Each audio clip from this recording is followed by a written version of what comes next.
Hi everyone!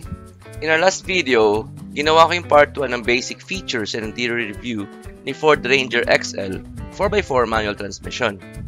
Today, gagawin ko naman yung part 2 kung saan ipapakita ko yung engine bay, then sa rear passenger cabin area, and then ipapakita ko yung differences between the Ranger XL, XLS, and XLT. Tara, samahan niyo ako!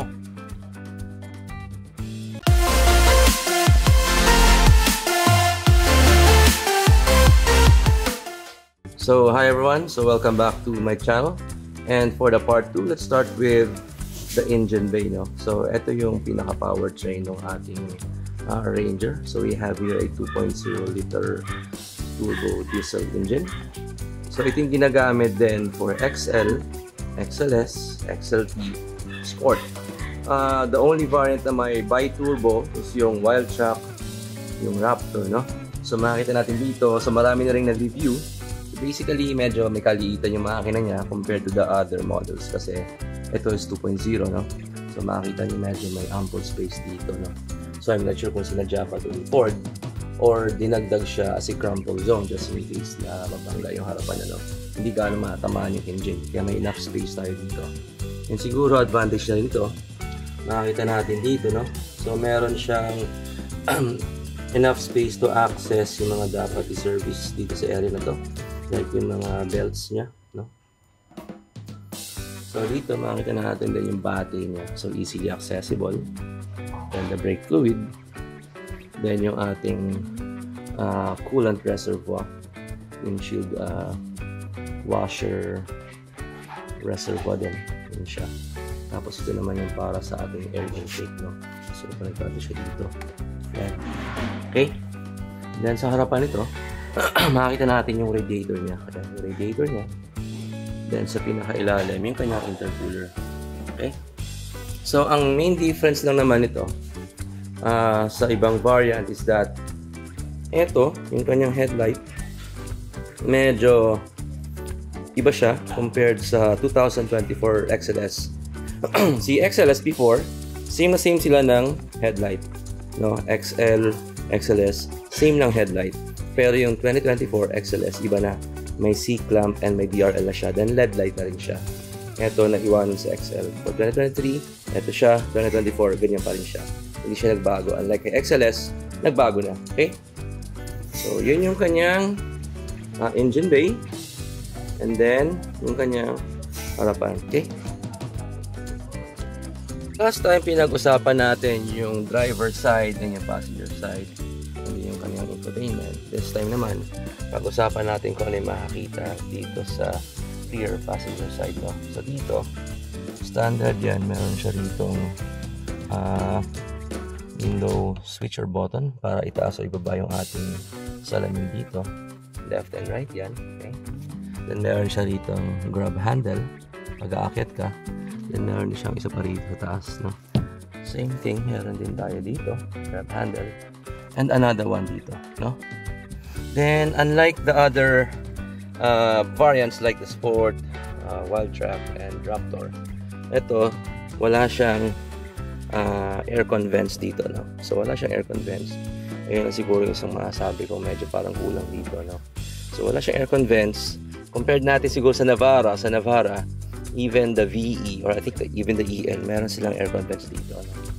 Kaya yung nasa likod na pasahero or mga passenger sa likod, medyo malamig, no? So, wala siya nito. And then, sa bottom din, no? Dito, hopefully nakakita natin, ano? Ito. Let's try to make it more brighter. So, ito. Liwanagin natin dito. Meron siya dito yung 12 volt socket. Okay? Walang USB port or anything. Instead, you'll have the 12 volt socket. So, sa mga long drives, make sure na meron kayong dalang 12 volt to USB adapter, no? So, para makapag-charge yung mga passengers. Okay? Then, sa ating passenger seats naman dito, so, tatlo yan, first, second, third. Actually, compared to my EcoSport, this seat is actually spacious compared mo to sa EcoSport. Of course, mas malapad siya. And it easily fits 4 passengers, no? Kahit 4 isakay mo rito, okay sila. Hindi ganun komportable, pero kasya. Okay? So, hindi naman ganun kasikip, no? Tapos, yung legroom, yan, medyo malaki. Let's look at my, sa tuhod ko na lang, no? Ang laki na space. Okay? Kahit i-move pa atras ito, medyo malaki pa ng space niya. By the way, I'm 5'5", pero medyo okay naman ang space dito. Then, dito naman pala, unlike the other variants, mid to top variants, so wala siya ritong folding, how would you say this one? Cup holder. Wala siyang cup holder dito kasi iba may napapalabas sila cup holder sa case. Ito wala siya. So yun lang medyo hassle lang konti. Okay? Pero ang kagandahan, may seatbelt naman tayo dito. Okay? We have seatbelts. I think 3 seatbelts. Isa rito. You see? 1 seatbelt here. 1 seatbelt here. And another seatbelt there. So, safe naman sa mga rear passengers, no? Okay? And then, nakalimutan ko pala, meron din pala sabitan dito, may hook slide dito. Yan. I think these hooks, ginagamit siya para halimbawa kung saan magsabit ng ating mga polo shirt or polo, no? Paganda sa mga items. Okay? So, I think that's it for the rear passengers. Wala na akong i-discuss dito, no? Oh, by the way, speakers. May speakers tayo dito. Set of speakers dito. And of course, sa harapan, I think 6. Then may speakers din doon. 6 speakers, no? 1 sa right, then 1 sa left as the driver's side. All in all, we have 6 speakers. Okay? And then, pag-usapan naman natin yung ibang features or differences ng XL kay XLS tsaka XLT, no? So, this time around, papakita ko sa inyo yung table or specs differences in tabular form para makita natin kung ano yung difference nila when it comes to performance, security, specs, etc. No? Okay? So, ito yung comparison between the base model ni Ford Ranger. No? So, on the rightmost, we can see here, this Ranger XL 2.0 liter turbo. Should be 4x4, okay? Then, 6-speed manual transmission. 4x4 kasi dito, 4x4 drivetrain. So, I think this is a mistake on the side of Ford. No? And then, here we have XLS 2.0 liter turbo, 4x2 6MT. 4x2 in drivetrain niya. And of course, XLS 2.0 liter turbo, 4x2. This one is automatic transmission. So, eto, tsaka eto, they're both the same transmission. They're both 6-speed, no? Difference lang, ito 4x2. And this one is 4x4, okay, as you can see here. So, kung papansin natin, chassis, suspension, pare-pareho yan. Front suspension, double wishbone with coil spring. Yung rear naman niya is leaf spring, no? Then, front ventilated disc for the front and rear drum sa likod. Okay?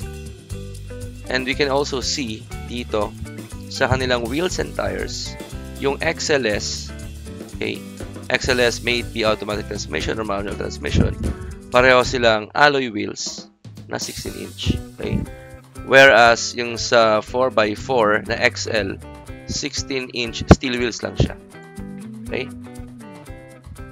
Then, as I mentioned sa video kanina regarding dun sa headlight ni XL, okay, halogen reflector headlight siya, okay, with auto on and off function.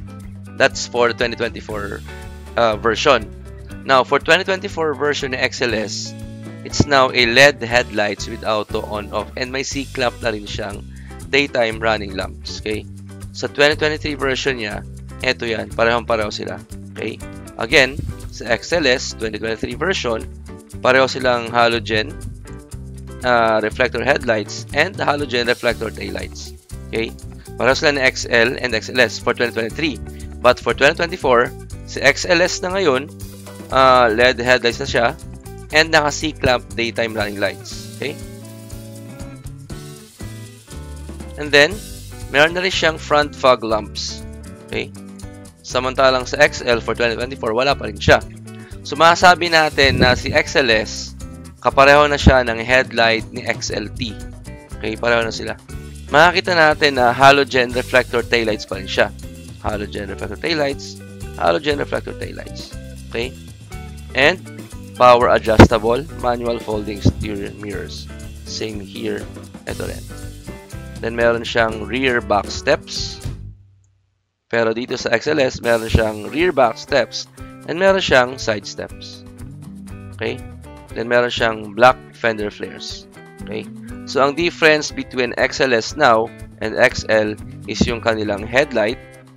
Meron siyang LED headlight, C-clamp, meron siyang fog lamp, and merong side step si XLS compared kay XL. But then again, mura mang pakabit ng side steps, no? Around 7.5, no? Nagpakabit ako niyan sa Arab car. Okay? Now, let's go sa interior and convenience. So, dito may slight difference kasi makita natin kay XLS, meron siyang 6-way manual adjust driver seat and 4-way manual adjust passenger seat. Okay?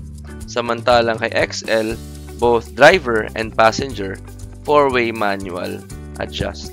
No? Pero sa ibang features, fabric seats, pare-pareho sila. 8-inch digital instrument cluster. Ito yung nasa manibela natin. Nakakita sa manibela, 8-inch digital instrument cluster siya. Then we have two 12-volt sockets, same lang yan. Then single zone manual temperature control, same din siya. Then day and night rear view mirror. Okay? Yung day-night rear view mirror na to, ito yung nasa harapan natin, yung rear view mirror. Okay? Then sa audio connectivity, you'll see na pare-pareho lang to, walang pinagkaiba. Okay? Portrait touchscreen, sync 4A with wireless Apple CarPlay and audio compatibility. Same here kay XL. 2 USB ports. Okay? 2 USB ports. 6 speakers. Dito, 4 speakers lang pala. Okay? Actually, I think 6 pa rin siya kasi yung nasa harapan niya, I think it's a tweeter. Then, meron tayong 1, 2, 3, and 4 na speakers both sa mga passenger, sa driver side, then front passenger side, then sa rear passenger side. Kaya naging 4 speakers. I'm not sure bakit 6 to. Okay? Then here, steering wheel with audio function control. Same din, no? Okay. When it comes to safety and security, you'll see that they all have 6 airbags. Okay? Which is a very, very good feature considering na si XL base model lang siya, no? Then meron siyang ABS. Okay? Anti-lock braking system. Then, meron tong electronic locking rear differential kasi 4x4 siya. So, again, 4x4 to. It should be 4x4. Now, for this one, meron siyang hill launch assist and rollover. Ito, may hill launch assist and rollover din. Pero, meron din siyang ESP with traction control system. Okay?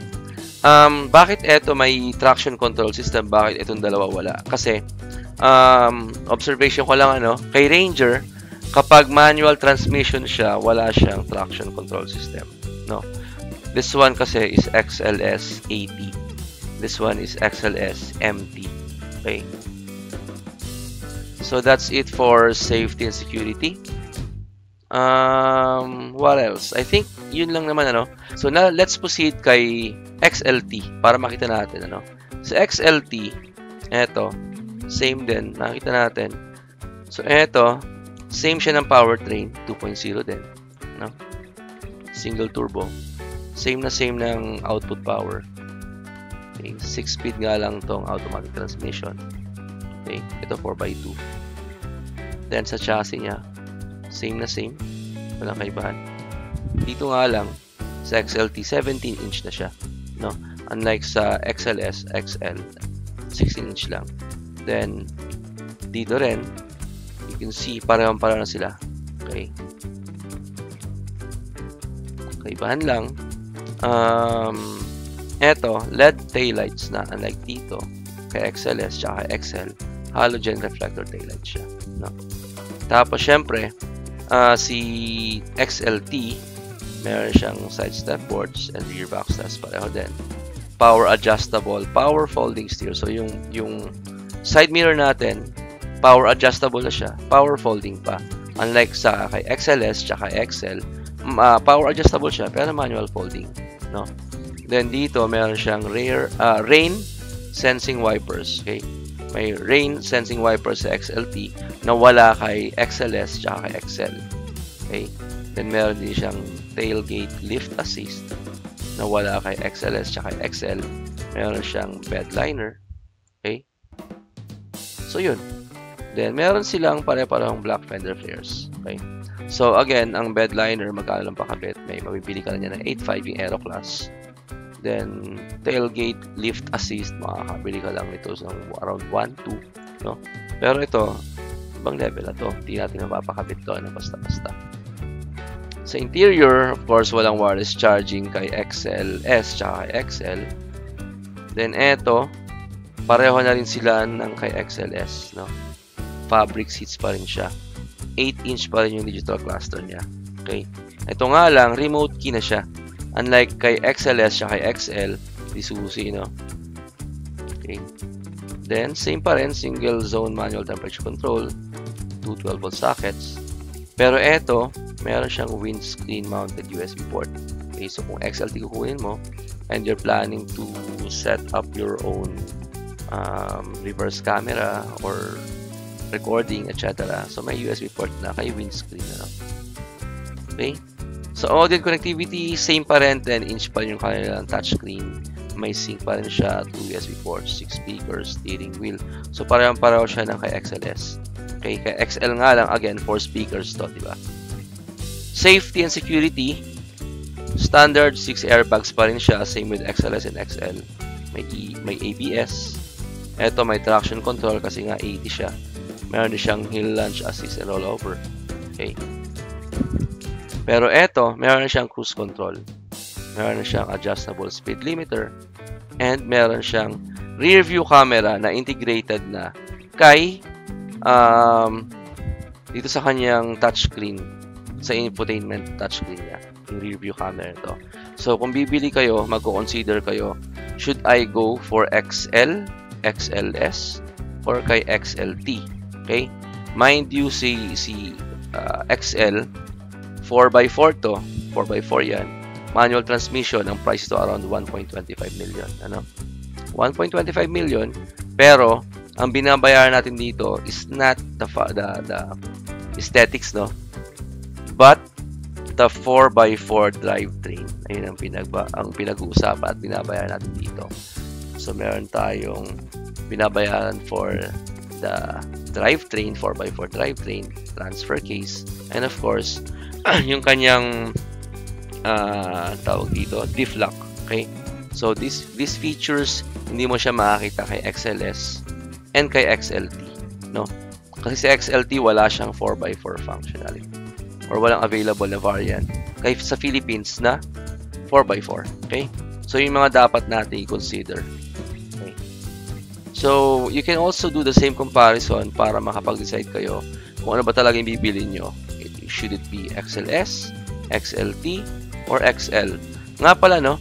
Ang presyo itong dalawang to, itong XLS, MT, tsaka XLS, or XL, 4x4 MT, pareho lang sila. Okay? 1.249 or 1.25M. Pareho lang sila. Ang difference lang nito is eto, meron siyang LED headlights, meron siyang C-clamps. Okay? Pero, eto naman, si 4x4 MT, meron siyang 4x4. Meron siyang diff lock. Okay? So, parang, for me, kung tatanungin mo ako, ito bang presyo nitong headlight ko tsaka C-clamp ko? Comparable ba siya sa halaga kapag sa 4x4 drivetrain and sa diff lock ko? I don't think so, no?